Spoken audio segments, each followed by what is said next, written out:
আমি আপনার কাছে শুনতে চাই এই জামুকার আইন অনুযায়ী মুজিব বাহিনীকে যে বাদ দেওয়া হয়েছে, তাহলে তারা যারা মুজিব বাহিনীতে ছিল তারাও কি মুক্তিযোদ্ধা হিসেবে থাকবে কিনা, সে প্রশ্নটা করেছিলেন, যদি আপনি বিষয়ে দেখুন ৭১ সালের ঘটে যাওয়া যুদ্ধটি ইতিহাসের অংশ।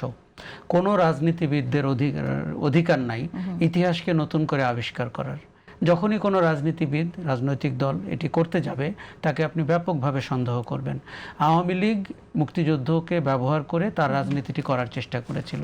শেখ মুজিবুর রহমান আর মুক্তিযুদ্ধ এই দুটি ব্যবসা করতে গিয়ে আওয়ামী লীগ দেউলিয়া হয়ে গেছে। এখন বর্তমানে যারা ক্ষমতায় আছেন বা যারা মানে ক্ষমতা ধারণ করেন, তাদেরকেও গভীর মনোযোগের সাথে খেয়াল করতে হবে।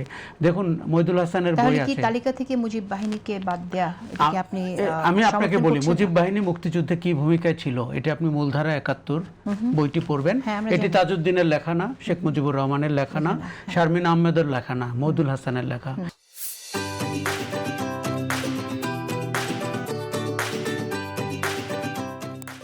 এরকম নিরপেক্ষ ৩-৪টি বই পড়লে আপনি ইতিহাসটি বুঝে যাবেন। আপনি তখন সিদ্ধান্ত নিতে পারবেন মুজিব বাহিনীকে আপনি কোন জায়গায়। সেই ইতিহাস পাঠ থেকে এই সিদ্ধান্ত গৃহীত বলে অনেকে মনে করেন। এটি যদি হয়ে থাকে, আমি কিন্তু নিজেই বলেছি আপনার অনুষ্ঠানের শুরুতে, মুজিব বাহিনীর ভূমিকা বিতর্কিত ছিল। মুজিব বাহিনীকে তৈরি করেছিল। মুজিব বাহিনী বাংলাদেশের প্রধানমন্ত্রীকে হত্যা করতে গিয়েছিল এবং শেখ মুজিবুর রহমান দেশে আসার পরে মুজিব বাহিনীর সেই বয়ানটাকে গ্রহণ করেছিল।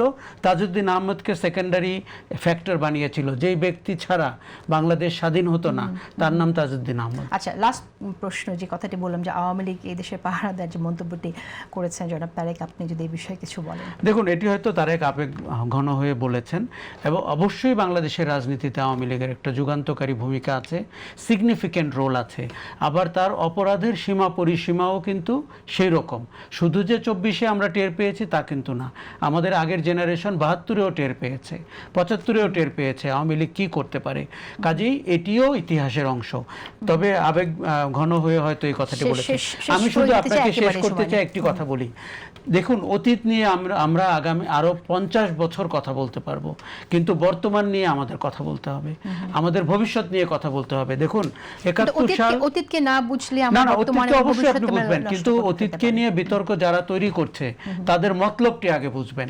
তিনি আপনার সাথে বিতর্কে জড়িত হচ্ছে কেন? আপনি যে রাজাকার আলবদর আল শামসের কথা বলছেন, তাদের এমনকি পরিচয়পত্র ছিল। জামাতের অনেক নেতাদের বাসায় গিয়ে আপনি খোঁজ করেন, পরিচয়পত্র খুঁজে পাবেন। কাজেই সেটি নির্ধারিত, এটি ইতিহাস জানে।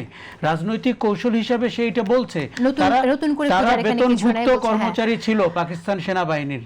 কাজেই আমি বলতে চাচ্ছি, বর্তমানের সুশাসন হচ্ছে কি হচ্ছে না, আগামী প্রজন্ম বাংলাদেশের রাজনীতি থেকে কি পাবে, এই ডিসকাশনটি করার সুযোগ আমরা কম পাই।